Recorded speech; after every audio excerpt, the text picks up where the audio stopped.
करनाल जिले के जुंडला अनाज मंडी में धान खरीद में घोटाले के आरोप में 22 दिन के बाद आखिरकार मंडी सचिव पवन चोपड़ा को करनाल पुलिस ने गिरफ्तार कर लिया। इसमें पहले एक मिल मालिक को अरेस्ट कर लिया गया था, उसको जुडिशियल कस्टडी में भेज दिया गया।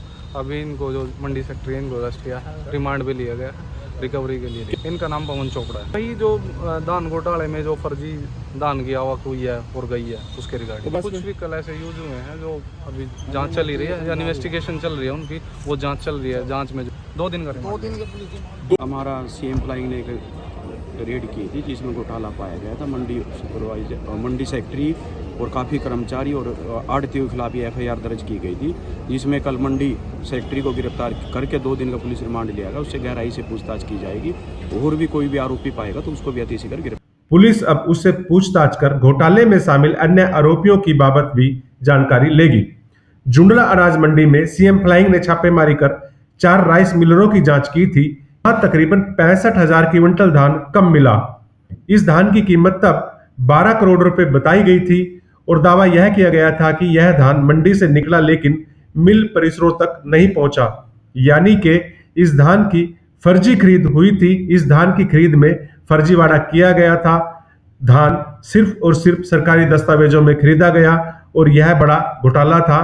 और यह घोटाला तब किया गया जब जुंडला अनाज मंडी में सरकारी धान की खरीद शुरू हुई थी, यानी कि शुरुआती दिनों में ही 12 करोड़ रुपए के धान का घोटाला करना साबित कर रहा है कि मंडी में धान खरीद में किस स्तर पर गड़बड़ी होती है। धान की खरीद में अनियमितताएं बढ़ती जा रही हैं कि धान दिखाया ज़्यादा जा रहा है और जबकि एक्चुअली में परचेज कम हो रहा है। उसी के चलते आज जुंडला में हमने चेक की है और फिजिकल वेरिफिकेशन किया गया है कुछ शेलर्स का, जहाँ पे एक्चुअली में जो जॉइंट टीम हमने बनाई वहाँ पे काफ़ी मात्रा में धान, एक बुद्धराम एजेंसी थी, एक केएम थी, एक आनंद थी, जिनका रैंडमली हमने चेक किया है, जिसमें तकरीबन 17,000, 20,000 और 25,000 के आसपास क्विंटल टन की कमी पाई कम मिला है, जिसके चलते आगे में कार्रवाई की जाए। बाद में सीएम फ्लाइंग टीम की शिकायत पर 4 राइस मिलरों के खिलाफ भी मामला दर्ज किया गया था। इसमें आनंद फूड, केएल फूड और 2 अन्य राइस मिलर शामिल हैं। पुलिस ने कुछ राइस मिलर को इस आरोप में गिरफ्तार किया, लेकिन पवन चोपड़ा रहस्यमय तरीके से पुलिस की गिरफ्त से बचते रहे। हालांकि सरकार ने पवन चोपड़ा को सस्पेंड कर दिया, फिर भी मंडी कमेटी प्रशासन की कुछ अदृश्य शक्तियां पवन चोपड़ा को बचाने में कामयाब रही। अब जबकि यह अदृश्य शक्तियां साइडलाइन की गई और इसके बाद पवन चोपड़ा की गिरफ्तारी संभव हुई। जिस तरह से पवन चोपड़ा को गिरफ्तार किया गया, इससे यह साबित हो रहा है कि मंडी में धान खरीद सीजन में भारी गड़बड़ी हो रही है। यह गड़बड़ी स्थानीय स्तर पर पकड़ में भी नहीं आती यदि सीएम फ्लाइंग टीम छापेमारी न करती। करनाल जिले की जुंडला अनाज मंडी में धान घोटाले को सीएम फ्लाइंग टीम ने बड़ी मुस्तैदी से पकड़ा। हालांकि इसके अलावा भी जिले की अन्य मंडियों में भी जमकर घोटाला हो रहा है। अब जिस तरह से जुंडला मंडी के तत्कालीन सचिव पवन चोपड़ा को गिरफ्तार किया गया है, इससे निश्चित ही इस तरह के घोटालों को अंजाम देने वालों के खिलाफ कार्रवाई की शुरुआत हुई है। पवन चोपड़ा की इस घोटाले में शुरू से ही भूमिका संदिग्ध मानी जा रही थी, लेकिन उसे सस्पेंड कर बचाने की कोशिश होती रही। आखिरकार अब पुलिस ने उसे अपनी हिरासत में ले ही लिया। देखना यह होगा कि पुलिस की जांच अब किस दिशा में आगे जाती है।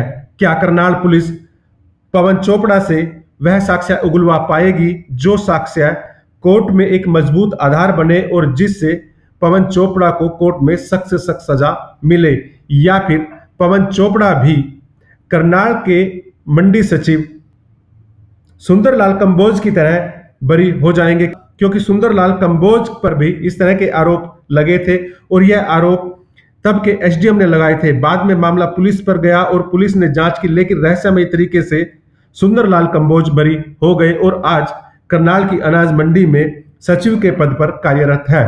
देखना यह होगा कि क्या करनाल पुलिस अब पवन चोपड़ा से किस तरह से पूछताछ करती है कि पवन चोपड़ा को सख्त से सख्त सजा मिले, या फिर पवन चोपड़ा भी सुंदरलाल कंबोज की तरह एक दिन बरी होकर किसी दूसरी अनाज मंडी में सचिव की कुर्सी पर इत्मीनान से बैठेंगे। इतना ही नहीं, सवाल यह भी पैदा हो रहा है कि खाद्य आपूर्ति विभाग के इंस्पेक्टर, सब इंस्पेक्टर और एएफएसओ की भूमिका की जांच क्यों नहीं हो रही? क्या इनकी सहमति के बिना इतना बड़ा घोटाला हो गया? क्या 12 करोड़ 77 लाख रुपए का यह घोटाला सिर्फ इसलिए हो गया कि खाद्य आपूर्ति विभाग को इसका पता नहीं था, यह बात गले नहीं उतरती। जानकारों का मानना है कि निश्चित ही किसी न किसी स्तर पर खाद्य आपूर्ति विभाग के इन जिम्मेदार अधिकारियों की मिलीभगत के बिना मंडी में इतना बड़ा घोटाला संभव ही नहीं है।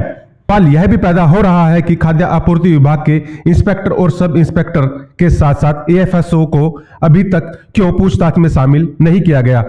12 करोड़ 77 लाख रुपए की फर्जी खरीद हो जाए और खाद्य आपूर्ति विभाग के अधिकारियों को इसका पता ना चले, यह कतई संभव नहीं है। इस घोटाले के उजागर होने के बाद इंस्पेक्टर और सब इंस्पेक्टर को सस्पेंड कर दिया गया, लेकिन अभी तक उनके खिलाफ एफआईआर दर्ज नहीं की गई। जानकारों का मानना है कि इनके खिलाफ भी एफआईआर दर्ज होनी चाहिए और इसके साथ साथ एएफएसओ जसबीर की भूमिका की भी जांच होनी चाहिए, क्योंकि तीन अधिकारी खाद्य आपूर्ति विभाग के मंडी में लगे हुए हैं और इसके बाद भी धान की फर्जी खरीद दिखाई दी जाती है। सरकारी दस्तावेजों में धान की फर्जी खरीद दिखाना अपने आप में साबित करता है कि किसी न किसी स्तर पर खाद्य आपूर्ति विभाग के यह जिम्मेदार अधिकारी या तो लापरवाही बरत रहे हैं या फिर इस भ्रष्टाचार में किसी न किसी स्तर पर शामिल है। इनकी जांच भी सीएम फ्लाइंग टीम को करनी चाहिए कि इनकी भूमिका आखिर क्या थी।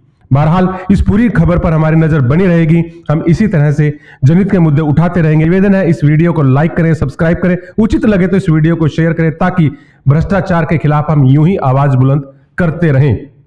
धन्यवाद। जय हिंद।